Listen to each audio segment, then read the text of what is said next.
बेहद के परम शांति बेहদের পরম জ্ঞান বাপুজি দশরথ ভাই প্যাটেল পরম শান্তি। এখন আমরা শুনব 6 নাম্বার চ্যাপ্টার বেহদের যোগ মানে কার সাথে করব। শিব যোগ তো আমরা সবাই শুনেছি। এখন আমরা প্রথমে শিব যোগ কি বুঝব। শিব আর যোগ এই দুটো শব্দকে আমরা আলাদা আলাদা করে বোঝার চেষ্টা করি। শিব আমাদের ব্রহ্মাণ্ডের রচয়িতা। শিবের 3টে রূপ, নিরাকারী, আকারী আর সাকারী। নিরাকারী পরমাত্মা শিব থাকে পরম ধামে, আর আকারী শিব থাকে শিবপুরীতে। আর সাকারী স্বরূপে সে হলো শঙ্কর। সাকারী স্বরূপে যে থাকে সে হলো শঙ্কর, সে থাকে কৈলাসে। সাকারী তোমাদেরকে একটু বুঝাই, নিরাকারী মানে হচ্ছে লাইট ফর্ম। যে লাইট ফর্মে শিব থাকে সে থাকে শিবপুরীতে। কেমন? নিরাকারী শিব পরমাত্মা থাকে পরম ধামে।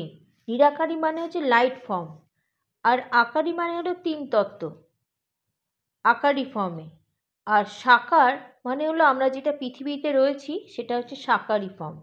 সাকারী ফর্মে শঙ্কর থাকে কৈলাসে। যোগ মানে হলো কানেকশান, মানে এমন বলতে পারি, এমন আমাদের মনে করা হয় যোগ মানে হলো তুমি যাকে চিন্তা করবে তার সাথেই তোমার কানেকশান হয়ে যাচ্ছে।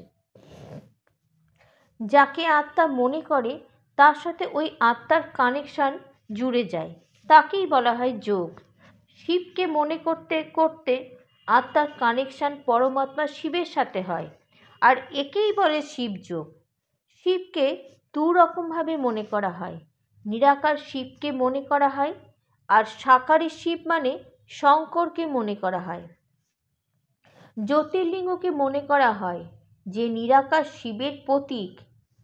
আত্মা যখন নিরাকার পরমাত্মাকে মনে করে তখন তার থেকে পাওয়ার আসে, আর আস্তে আস্তে তপস্যা করতে করতে নিরাকার পরমাত্মার ধামে মানে পরম ধামে চলে যায়। এখন যখন আকারী শিবকে মনে করতে করতে আত্মা আকারী দুনিয়াতে মানে শিবপুরীতে যেতে পারে। যাকে মনে করবে তার সাথেই কানেকশান হবে, আর তার যা পাওয়ার সেটা তুমি পাবে। সেই পাওয়ার তখন তোমার কাছে আসবে। পরম শান্তি। बेहद बेहद की परम परम परम महाशांति है, महाशांति है, महाशांति है।